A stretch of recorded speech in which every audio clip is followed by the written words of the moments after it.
1.2 is just 2 days away now, and we're all drooling over those new artifact sets that are going to change the way we're able to play so many characters.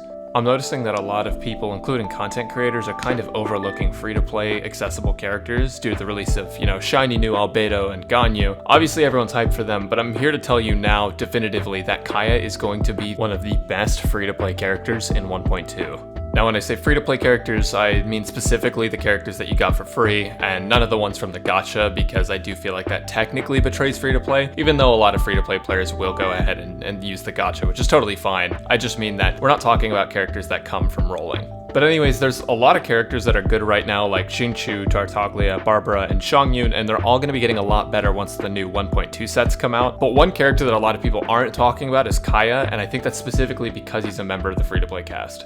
We've seen a few videos of people clearing content with Kaeya, but I feel like a lot of the time it's not taken very seriously because a lot of people are completely unaware of his damage scalings and some passives that become available later on with his kit, so that's something that I kind of want to talk about. So why is Kaeya a winner in patch 1.2? Obviously, we know that the cryo set is going to help him out a ton, and that set's going to encourage the use of cryo characters in general, which means we're going to see things like cryo resonance used more. I feel like right now cryo resonance isn't used that much just because people don't like the cryo characters as much as the others. Now I'm not saying people don't like Diona and Xiangyun and Kaeya, but I mean that they don't like them all together because each one provides a specific utility and together they don't really have that much synergy yet. If you use double cryo, that's awesome. I'm just saying it's not that common.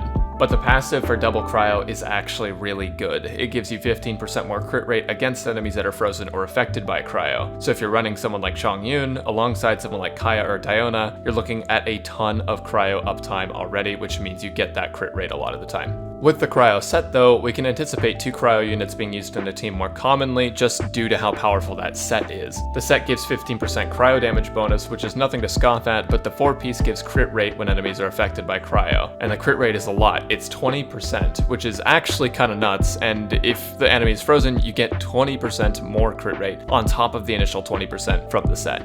Those of you who are playing Xingqiu, look out for this in particular because it's going to be busted, especially since he's getting access to the Hydro set, and we're thinking 2-piece Heart of the Depths and 2-piece Noblesse is going to make him, as some YouTubers say, triple S+ tier.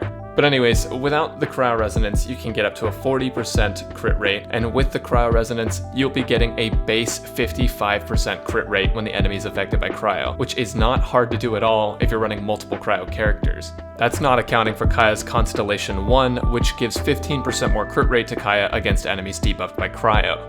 So hopefully you guys see where I'm going with this. By running double cryo with Kaeya as a main DPS and the Blizzard Strayer artifact set coming in 1.2, you're looking at up to a 55% crit rate at Constellation 0 and a 70% crit rate at Constellation 1 without artifacts or weapons.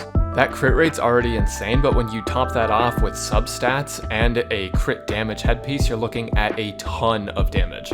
Well, let's take it even further. So for funsies, if you wanted, you could run the Black Sword to give Kaeya a 100% crit rate, but honestly, I don't feel like that's very helpful when you can just give him attack percent or crit damage instead. The difference between a 70% crit rate and 100% is big, but the difference between something like a 90 and 100% crit rate is not that big, especially when you could invest that into other stats. Okay, so for this example, we're gonna say our hypothetical Kaeya is Constellation 0. I don't know if you all remember, but during Kaeya's main story quest, he gives you the sword Harbinger of Dawn, which gives a base crit damage. It's a 3-star weapon, so the attack doesn't scale that well in endgame, but hear me out. Just based on theory, right, we have a level 80 Harbinger of Dawn, and that gives us a 42.7 crit damage increase. Now, let's put on a 5-star crit damage headpiece. That gives us a stat total of 100% extra crit damage on top of the base 50%. So when we do have cryo damage up and affecting enemies, we're looking at our 55% base crit rate and a 150% crit damage bonus, so just over half of our attacks will deal 150% extra damage. But wait, on top of that, there's even more. When your HP is above 90%, Harbinger of Dawn increases your base crit rate as well. So if you have a Refinement level 1 Harbinger of Dawn, that puts us at 69% crit rate. So almost 3 out of 4 of our hits with Kaeya are going to do 150% more bonus damage, and that's without without accounting for artifact substats. Isn't that actually insane? And that's a 3-star weapon. Now, obviously, some people are going to prefer other 4-star and 5-star alternatives, which is totally fine. I think you're still going to get insane damage, even with the crit damage being lower, just due to the base attack of 4-star swords being higher. But okay, so now you all might be thinking, Brax, doesn't Kaeya's damage output suck though?